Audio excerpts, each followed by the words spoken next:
BRICS seria o último bonde para o Brasil, o último bonde da história? Sim, não só para o Brasil, mas principalmente para o Brasil, que é país fundador.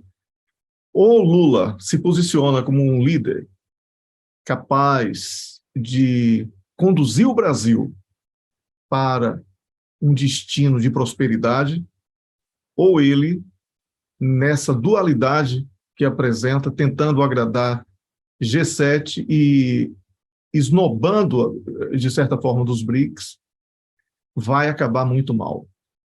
Para começar, o Brasil depende mais dos BRICS hoje do que do bloco do G7.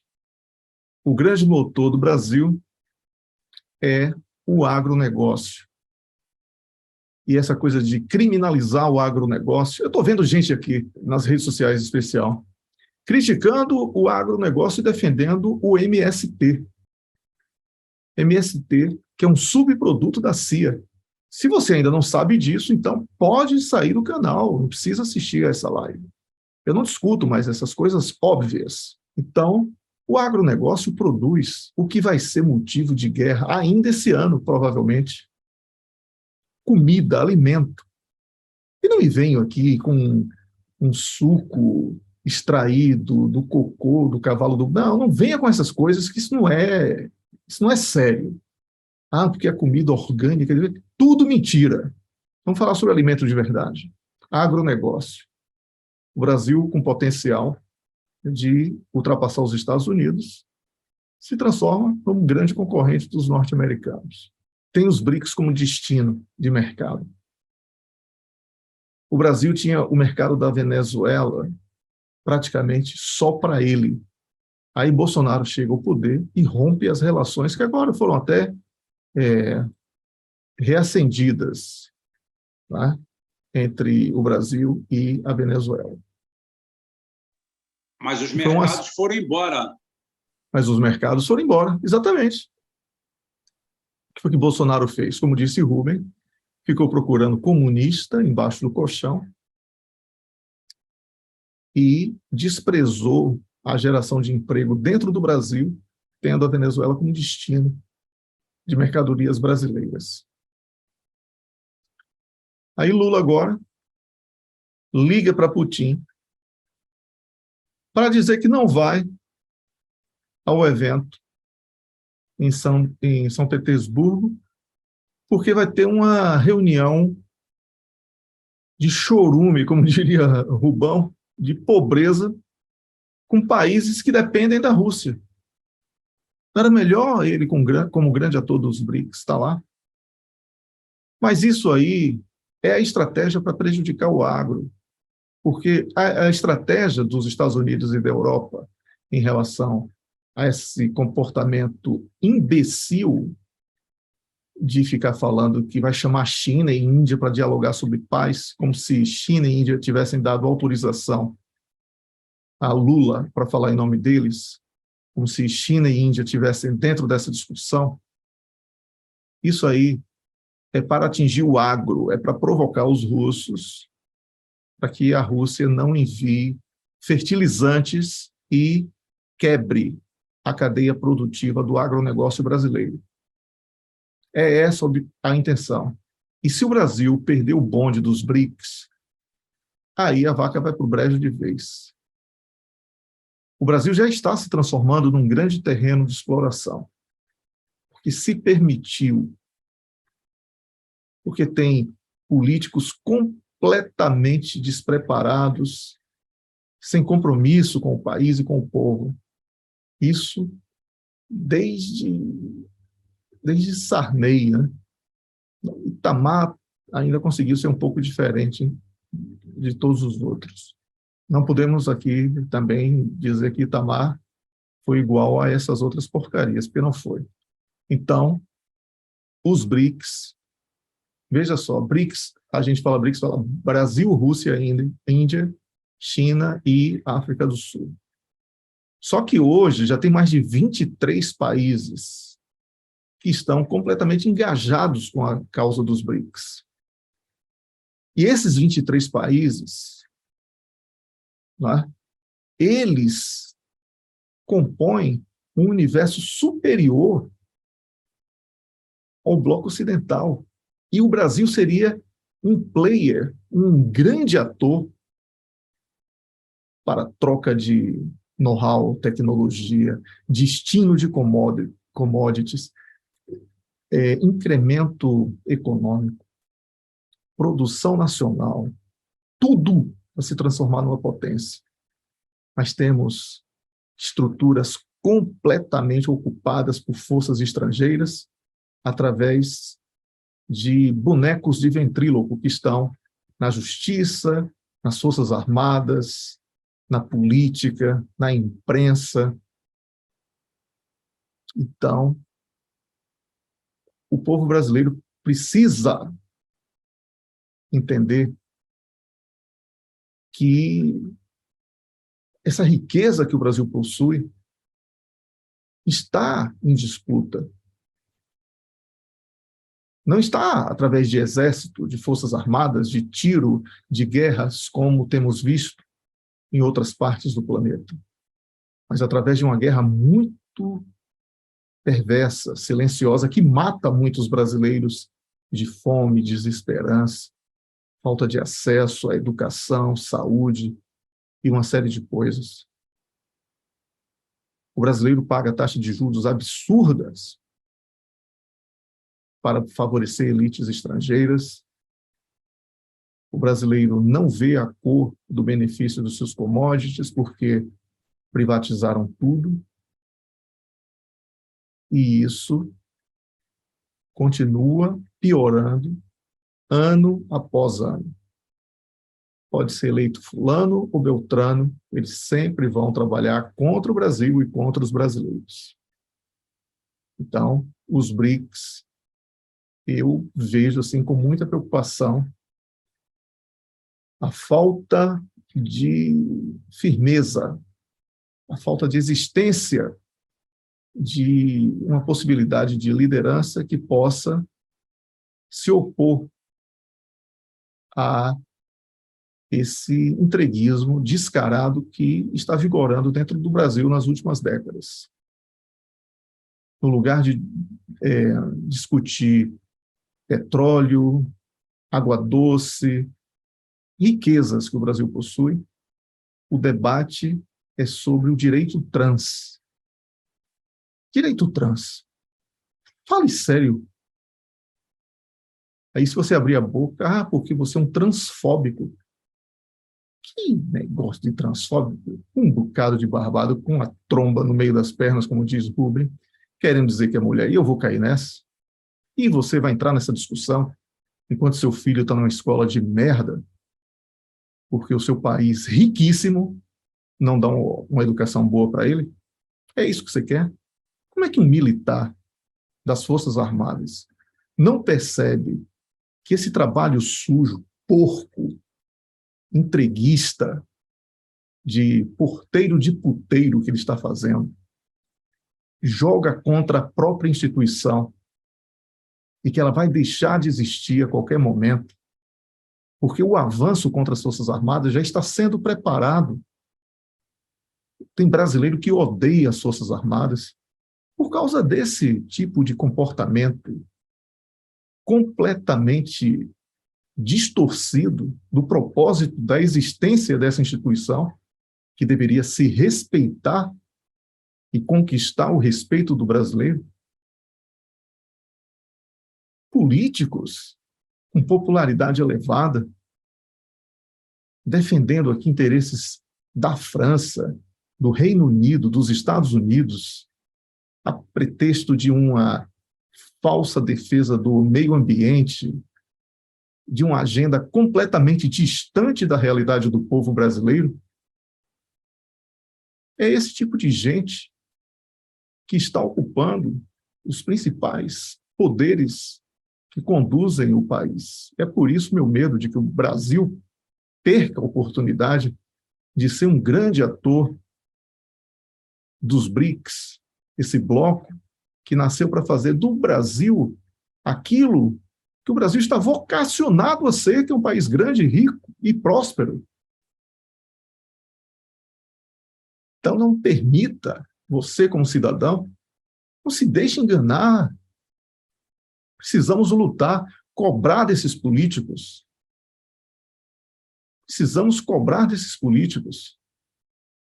Precisamos, como diz o Rubem, dizer não, dizer basta a esse avanço contra o Brasil e essa conivência de tantos brasileiros aí que estão no poder com esse tipo de invasão a que estão submetendo o Brasil e os brasileiros. É isso aí, Rubem. É BRICS ou perde o bonde. E é o último. É isso aí, gente. Agora, a minha consideração final em cima disso tudo. Nossa live hoje é enxuta, é em cima de algo pontual. Agradeço de antemão a presença de todos. Agradeço também aí as condolências para o Christian, para a sua esposa, pela perda do familiar. Obrigado a todos. Fico muito feliz, orgulhoso de ver tanta gente aqui na live, perfeitamente. E corroborando tudo isso que o Wellington falou, aqui ninguém é radical, não. Não é radical. É você. Quando eu falo você, sou eu também. Eu não, mas poderia me incluir humildemente. É você que ficou frouxo. É você que perdeu testosterona. É você que perdeu a capacidade de se indignar. Você começou a aceitar tudo. O trabalho é tão bem feito que até os adoradores, os mimetizadores das Forças Armadas pegaram ódio das Forças Armadas.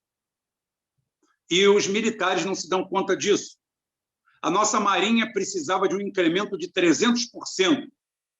O Brasil precisa de uma força, de uma guarda costeira porreta. Talvez o comandante Farinaso tenha esses números melhor do que a gente, mas eu não sou tão especialista em militarismo nacional, né? Mas ele e é a arma dele. Então, eu posso dizer aí, calcular 20, 30 corvetas, 200 lanchas patrulha, ou seja, mais uns 10 ou 15 submarinos, pelo menos 5 nucleares. É isso que nós precisamos para manter a nossa soberania na nossa imensa costa. São 7.500 quilômetros quase lineares.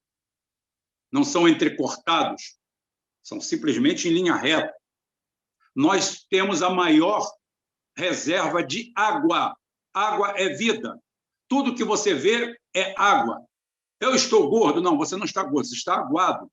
65% ou 70% do seu corpo é água. Água é a fonte da vida. E ninguém tem tanta quanto nós. Mas você despreza isso tudo. Você entra nesse joguinho. Você não dá 2 passos atrás e tenta enxergar o cenário como a gente enxerga.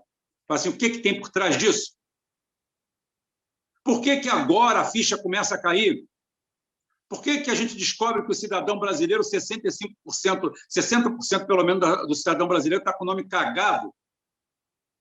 Porque em 2003, no seu primeiro governo, que eu apoiei, que o Wellington apoiou, votamos nele, o primeiro ato a primeira coisa que ele faz é suprimir o artigo 192 da Constituição Federal, a partir da emenda constitucional 040/2003, que fixava os juros em 12% ao ano. Então, você não aguenta mais pagar o seu cartão de crédito, que vem com a prosaica taxa de 500% ao ano, né? Graças ao Lula. A nossa crítica é pontual e a gente mata a cobra e mostra o pau, ou mata o pau e mostra a cobra. Ou, se quiser, a gente só mostra o pau para você. Está aí. 300, 400, 500%. Ainda tem o idiota da objetividade, né? Royalties para Nelson Rodrigues, cada vez mais admiro. Então, é o idiota da objetividade que fala assim, pega dinheiro quem quer. Falou o milionário que não tem o que comer e mora num barraco. O morto de fome, que ganha R$4.000 por mês, tem uma Fiat velha e acha que é rico. Se acha de classe média. Pode falar. Diga-se de passagem, Fiat financiado, viu? E ainda com IPVA vencido.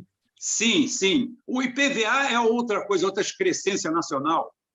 Os brasileiros, os governos simplesmente pegam o carro seu, pegam um valor aleatório e viram seu sócio, sem te dar nada. Não te dão rodovia, não te dão nada. Criaram um imposto, porque é de impor. Porque antes era taxa, era TRU, taxa rodoviária única. Se é uma taxa, legalmente ele é obrigado a te dar uma contrapartida. Mas quando é imposto, é algo que te impõe.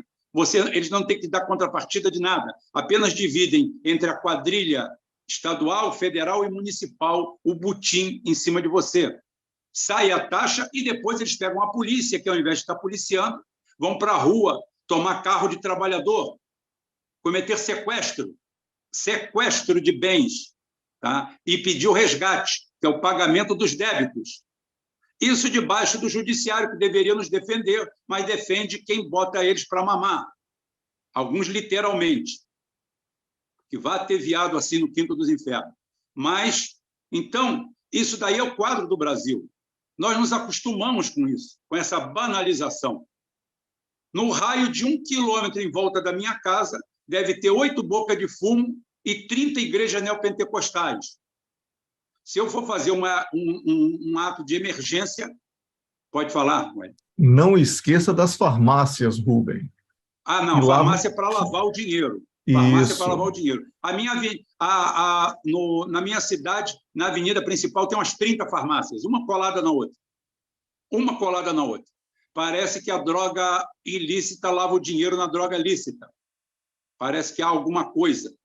Então, é o seguinte, no raio de 1 quilômetro em volta da minha casa e provavelmente da sua, mesmo que você negue, estão funcionando 4 ou 5 bocas de fumo e 30 igrejas neopentecostais.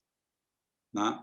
Eu, honestamente, numa política de guerra, eu daria prioridade a fechar as igrejas neopentecostais. Tráfico a gente combate depois, elas são mais perniciosas. Mas o resto, tudo isso aí faz parte da desestruturação. O Wellington falou da desestruturação do campo, de transformar o agronegócio em seu inimigo. O agronegócio brasileiro cresce 8% ao ano. Como o Brasil cresce 1% ao ano, a gente chega à conclusão que o outro lado do Brasil não cresce, decresce. É quando entra o 8% do agronegócio que o Brasil dá um impacto e sobe para 1%. Por quê? Porque deve estar com 2, 3 negativos. Essa é a realidade. Mas tem outra realidade perversa que a mídia faz com você e acontece no meu estado, o estado do Rio de Janeiro. Estado do Rio de Janeiro, o Rio de Janeiro acabou. O Rio de Janeiro acabou. Os políticos do Rio de Janeiro são tudo ladrão. Igual da sua cidade, igual do seu estado. Igualzinho. O Rio de Janeiro é a cidade mais violenta do mundo. O Rio de Janeiro, segundo a estatística do Anuário Estatístico, tá, do próprio SUS, o Rio de Janeiro é a 17ª capital mais violenta do Brasil. Ou seja, tem 10 depois dela e 16 mais violentas que o Rio. Eu estou dizendo que o Rio é o céu, é uma maravilha? Não. Realmente, nos guetos, nas situações, nos pontos nevrálgicos. Tá? Para isso, vem o Supremo e proíbe que a polícia atue nesses lugares. Não adianta quem enxugar gelo. Enquanto enxugava gelo, aqui, inclusive, nós criamos um novo personagem, um personagem fantástico, o pastor evangélico traficante. Nós temos aqui no Rio de Janeiro um conjunto de favelas chamado Complexo de Israel, todos ligados ao Velho Testamento. Sim, não é mentira, é verdade. Tudo isso é um processo, tudo isso é arquitetado, tudo isso é feito em algum lugar. Existe uma sala agora de um projeto feito em cima disso. O Sérgio Cabral não foi preso porque ele é ladrão. Ele é tão ladrão quanto o prefeito da sua cidade. Não estou defendendo ele, estou botando, todos eles são no mesmo nível. Ele não foi preso pelo que ele acertou, pelo que ele errou. Ele foi preso pelo que ele acertou, como Ike Batista. Foi preso e teve suas empresas destruídas pelos acertos, não pelos erros. As indústrias, as empresas que lá fora começaram a incomodar os Estados Unidos, nas obras, simplesmente foram arrasadas na Lava Jato, única e exclusivamente por causa disso. Que fizeram os militares, que fez o executivo, que fez o judiciário, que fez nada. Simplesmente a 13ª Vara de Curitiba, uma ironia, uma alusão ao PT e o 13, tá? Simplesmente tomou conta do Brasil e todo dia de manhã cedo você acordava em suspense para saber o que iria fazer Sérgio Moro naquele dia. Teve procurador que falou assim, vamos prender juízes do Supremo Tribunal Federal. E o Lula, na época, dizia que estavam acuados, com medo. Por quê? Porque é o que estava escrito no roteiro, é para vocês ficarem acuados e com medo. Vocês querem continuar mamando? Vocês querem continuar sonhando com Miami? Vocês querem continuar sonhando com Green Card? Vocês vão ficar nessa favela aí, do lado dessa gentalha, do lado dessa raça preta e mestiça aí? Para os negros e mestiços, a gente faz uma campanha na Globo, tá? E diz que a gente é solidário deles, e depois a gente massacra eles. Dane-se, vão morrer todos, negros, brancos, pobres, todos eles vão viver na miséria.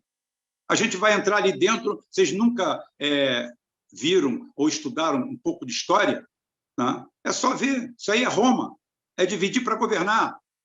Aonde você precisa? Vamos lá na favela, vamos pegar 4 ou 5 negros, colocá-los como advogados, que ninguém votou neles para advogados, ninguém escolheu eles, vamos botar eles numa ONG e simplesmente eles vão passar a ser os Marielos do asfalto. Aí as pessoas me falam aqui do Fundo Amazônia. O que é o Fundo Amazônia? O Fundo Amazônia, na realidade, é a legalização do Caixa 2 que paga as ONGs hoje em dia. As ONGs são pagas por institutos, pelo narcotráfico, por fundações como a Fundação Soros, que é uma das grandes responsáveis pelo narcotráfico no mundo. O narcotráfico só acontece com essa agilidade, com essa celeridade, porque o Pablo Escobar e os outros nunca conheceram de verdade quem mandava no narcotráfico. Só sabiam que o DEA e o FBI e a CIA estavam juntos. Era a única coisa que sabiam. Pablo Escobar tinha número de agentes da CIA. Quem falou isso foi o filho dele, porque o próprio irmão dele tinha.